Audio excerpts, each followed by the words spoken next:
Hai, bertemu lagi dengan saya Setio Nugroho, seorang HR yang senang share-share pengalamannya aja, pengalaman saya aja gitu ya. Mungkin bisa relate dengan teman-teman yang baru atau teman-teman HR yang baru merintis, baru bercita-cita atau sedang career path-nya berada di situ gitu ya. Dan kali ini saya akan membahas tentang fokus pada hal apa yang bisa kita kendalikan di tempat kerja gitu ya teman-teman ya. Jadi seringkali di era informasi yang sangat cepat ini terus kita sering terlalu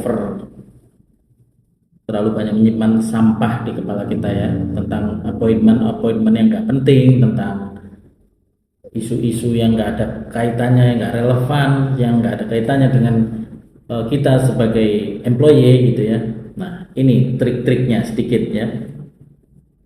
Sebenarnya Anda bisa mengendalikan hal yang sepenuhnya dalam kendali Anda, itu aja sih, di kantor sekalipun gitu ya, di office ataupun di lantai pabrik ataupun di plant gitu ya. Dan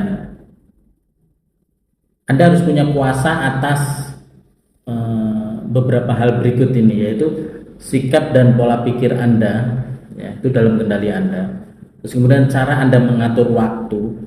Terus kemudian batasan yang Anda buat, boundaries ini penting karena tidak semua orang boleh mengakses hidup kita.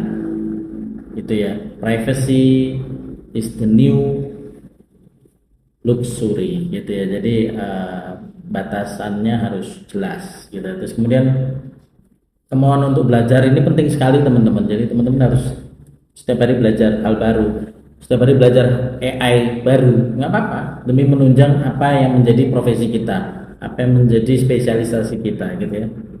Sebenarnya tindakan dan reaksi kamu setiap ada kejadian apapun, tindakan dan reaksi kamu itu yang utama. Jangan marah-marah melulu. Apa marah-marah gitu kan, itu pasti akan menyesal sih beberapa saat kemudian, saya pastikan pasti menyesal gitu ya. Terus kemudian fokus yang kamu pilih ketika kamu mendalami satu hal, ya sudah dalami saja itu, fokus di situ dulu sampai bertumbuh, sampai make money, baru kamu pindah kuadran gitu ya. Terus kemudian cara menerima feedback. Jadi ketika ada orang bercerita itu atau menjelaskan, diam, kalau banyak diamnya aja, tapi kita sambil mencerna. Kalau misalnya ingatan Anda bukan termasuk yang core atau Pentium 3, ya catat aja semua, catat dulu, random dicatat gitu ya. Terus kemudian komitmen terhadap nilai perusahaan, jadi Anda dibayar memang untuk pusing, Anda dibayar memang untuk mumet, untuk jelimet, untuk ya ngikutin rule yang ada, ya memang dibayar buat itu gitu. Jadi nggak usah yang terlalu galau-galau gimana ya. Dan terakhir adalah cara berkomunikasi Anda sangat menentukan.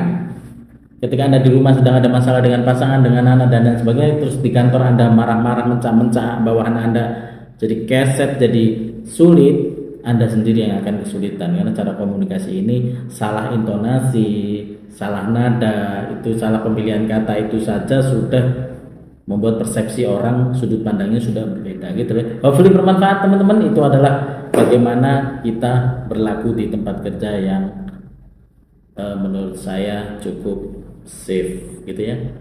Sampai ketemu lagi di konten-konten saya berikutnya bersama saya Setio Nugroho, and bye bye.